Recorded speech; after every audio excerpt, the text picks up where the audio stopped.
যে আপনার দলটা আসলে আপনি কিভাবে এই ব্যয় নির্বাহ করেন বা এইটার আদৌ কোনো ব্যয় আছে কিনা, আপনি নির্বাচন করলেও বা এই ব্যয়টা কোত্থেকে আসবে? জনাব তারেক রহমান। জি, অনেক ধন্যবাদ।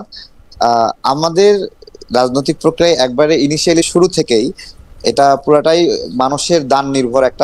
আমাদের প্রবাসী ভাইরা দান করতেন, তারপরে শিক্ষকরা, ব্যবসায়ীরা বিভিন্ন বিচ্ছিন্ন হবে, এবং একবার ইনিশিয়ালি কোটা সংস্কার আন্দোলনের সময়ের পরবর্তী যে সংকটগুলো আসছে, এটা পুরোপুরি বিকাশ, নগদ অথবা এই ধরনের ক্লাউড ফান্ডিং এর মাধ্যমে আমরা এটা কাজগুলো করেছি। এবং আমাদের গণ অধিকার পরিষদ যখন দুই ভাগে ভাগ হয়ে গেল, তখন আমরা এটাকে তখনও পাবলিক ডোনেশনের উপরই আমরা নির্ভর ছিলাম। এবং আমি যেটা করতাম যে আমি সবসময় এটা তালাশে থাকতাম যে আমার নিজের একটা কর্মসংস্থান থাকবে, সে কারণে একবারে শুরু থেকেই ফল ব্যবসা করতাম। আমি প্রত্যেকটা সিজন আসতো, আমি প্রচুর পরিমাণে ফল বিক্রি করতাম বা মধু বিক্রি করি, সেখান থেকেও একটা ফান্ডিং হয়। তো আমি আমার নিজের ফান্ডিং আমি রাজনীতিতে আমার নিজে ব্যক্তিগতভাবে যা ইনকাম করি তার মেজরিটি আমি রাজনীতিতে আমার সম্পৃক্ত করে ফেলি। পাশাপাশি আমাদের সহযোদ্ধা শুভাকাঙ্ক্ষী যারা আছে তারা আমাদেরকে সাপোর্ট করেন। আমরা এটা আপনার হলো লুকানোর কিছু নাই, আমরা মানুষের অর্থ সহযোগিতা নেই, এটা তো রাজনীতি, তো সহযোগিতা নিতে হবে, নিজে নিজে সবকিছু করা যায় নাকি? ওকে, জনাব তারেক রহমান, আপনাকে ধন্যবাদ। অ্যাডভোকেট আবু রাজ্জাককে আমি এবার একটা অন্য বিষয়ে আপনার একটু দৃষ্টি আকর্ষণ করতে চাই।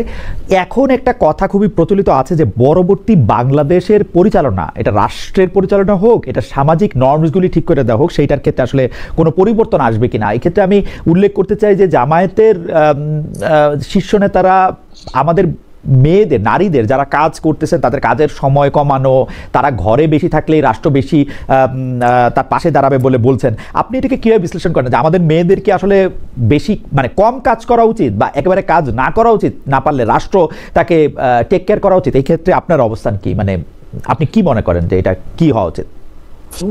ধন্যবাদ খালেদ ভাই। এর মধ্যে শেষ পার্ট, আমি এই বিষয়টা আজকে এক জায়গায় আলাপ করেছি, সেটা হলো এই যে আপনি নারীর 5 ঘন্টা ডিউটি কমাইয়ে দিবেন। প্রশ্ন হলো ডিউটি কমাই দিয়ে কি আপনি পুরো বেতন দিবেন কিনা, দিলে কোন বিধানে দিবেন, আবার তারা কি তাদেরকে কমাবেন কেন, তার ডিউটি কমাইতে হবে কেন, এটা কি আপনার কোনো লোভনীয় কিছু?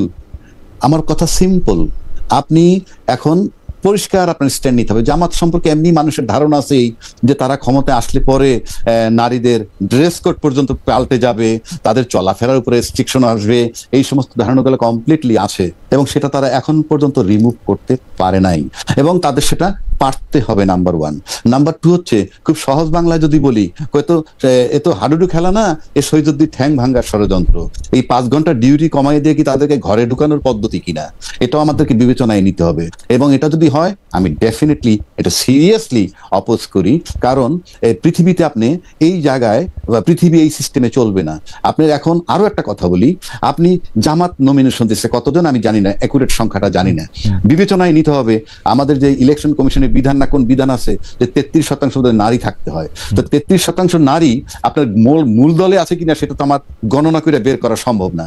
এটা জাজ করার ক্ষেত্রগুলো হলো কমিটি, মনোনয়ন। সেক্ষেত্রে মনোনয়ন যে দিচ্ছেন তাতে কত পার্সেন্ট দিচ্ছেন, 33% দিচ্ছেন কিনা, 1 নম্বর। 2 নম্বর, যদি না দিয়ে থাকেন তাহলে আমি অবশ্যই সেটা অপোজ করি যদি বিধানটা থেকে থাকে।